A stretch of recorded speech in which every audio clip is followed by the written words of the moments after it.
Hi అండి. ఇవాళ మనం ఇంకొకటి అయితే చేద్దాం అనుకుంటున్నాను. అదేంటో చూపిస్తాను రండి.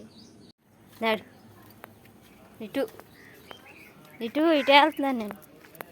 అటు అనుకుని అటు వెళ్ళిపోతున్నాడు.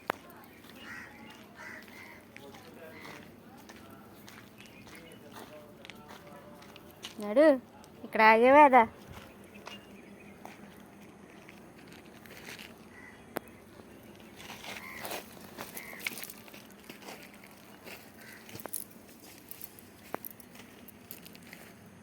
మనం ఇక్కడికి అయితే వచ్చేసాము. కాకరకాయ పోదనమాట. కాకరకాయలు కోయడానికి అయితే వచ్చాను.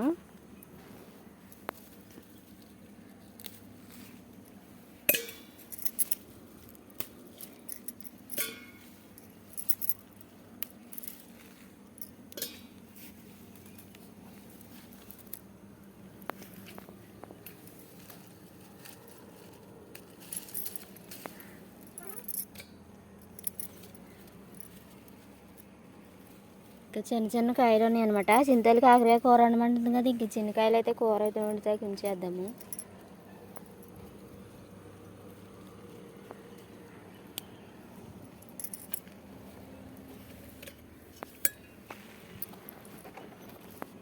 ఆడు చూడండి ఎక్కడ కూర్చున్నాడో అక్కడ కూర్చొని ఒళ్ళిరుచుకుంటున్నాడు అన్నమాట. నా వెనకాల వచ్చేసాడు. ఎవరింటికన్నా వెళ్తే కూడా వచ్చేస్తాడు. నేను ఎక్కడికైనా వెళ్తున్నానేమని బయలుదేరిపోయి అటు ఊళ్ళోకి వేసి వెళ్తున్నాడు అనమాట. ఇటుగా ఎగతా ఇటు వచ్చి అక్కడ నుంచున్నాడు ఆ కాపలా.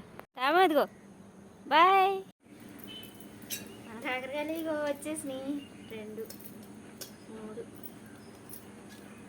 4 5 6 కాయల్ని శుభ్రంగా కడిగేసుకుందాం.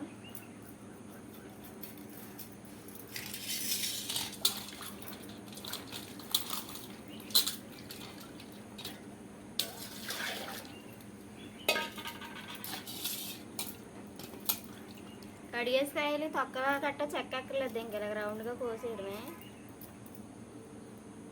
ముసుకులు కట్ట కట్ చేసేసి రౌండ్గా కోసేసుకుందాం చక్రాల్లాగా.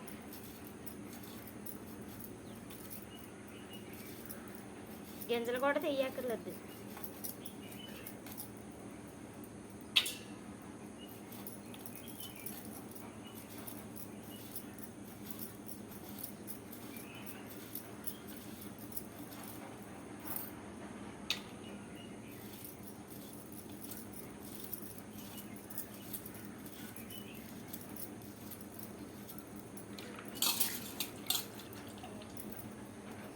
మన కాయలన్నీ కూడా ఇంక ఇలాగే రౌండ్గా కోసుకోవాలి. కూరకు పులుసుపోయి దేనికి కాదనమాట. ఇవి ఫ్రైకి కూడా కాదు.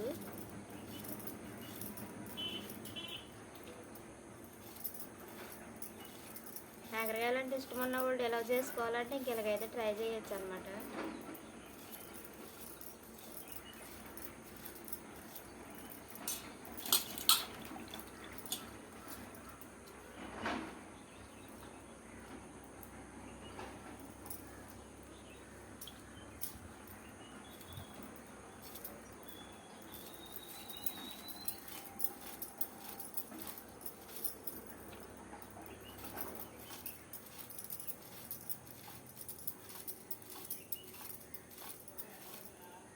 సమానంగా చక్రాల్లో కోసేసుకోవాలి. గింజలు కూడా తీయక్కర్లేదు.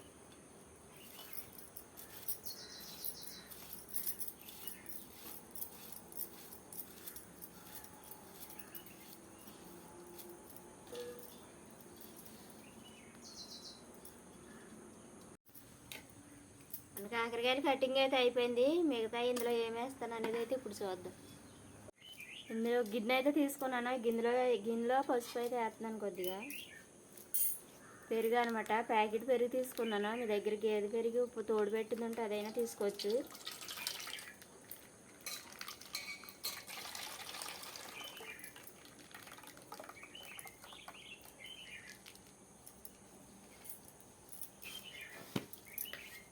ఉప్పు సరిపడగా తీసుకున్నాను అనమాట. ఈ ముక్కలకి ఎంతైతే పడుతుందో అంత. కొద్దిగా 2 చెంచాలు అయితే వేస్తున్నాను. ఇది బాగా కలుపుకోవాలి. పెరుగు, ఉప్పు, పసుపు. బాగా గట్టిగా ఉన్న పెరుగు అయితే నీళ్ళు కూడా పోసుకోవచ్చు. దీంట్లో కొంచెం వాటర్ వేస్తాను.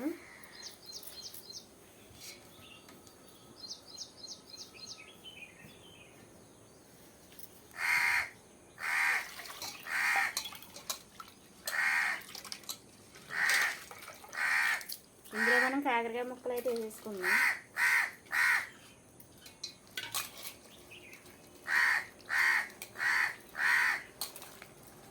వీటిని ఇలా ఊరబెట్టేసి రేపు పొద్దుట అయితే ఎండబెట్టుకుందాం. ఇవాళ ఎండబెడితే కుదరదు, ఇవాళ ఊరేసుకొని రేపు ఎండబెట్టుకోవాలన్నమాట.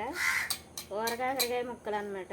అంటే మజ్జిగ మిరపకాయలు అలాగే వేసుకుంటాము, అలాగే అనమాట. అలాగా వేసేసుకొని వీటిని అయితే చక్కగా ఎండబెట్టేసుకొని ఎర్రగా బాగా నలిపితే నలిగిపోయేలాగా ఎండబెట్టేసుకోవాలి. మిరపకాయలు అలాగే ఎండబెడతాం, అలాగా ఎండబెట్టేసుకొని ఇదిగో చూడండి ఇలా ఉండాలన్నమాట. ఇంకా ఇందులో వాటర్ కూడా వచ్చేది కదా ఉప్పు వేసినందుకు. ఇంక ఇదైతే సరిపోద్ది. రేపు ఎండాక ఎల్లుండ మళ్ళీ ఇందులోనే వేసుకొని మళ్ళీ ఎండబెట్టుకోవాలన్నమాట, ఉప్పు గట్ట పట్టేలాగా. నేనైతే ఇంక ఇలా ట్రై చేస్తున్నాను. మీ దగ్గర కూడా కాకరకాయలతో ట్రై చేయాలి. కాకరకాయలు అంటే ఇష్టం ఉంటే మీరు కూడా ఇలా ట్రై చేయండి. రేపు ఎలా ఎండబెడుతున్నాం ఏంటనేది రేపు చూద్దాం.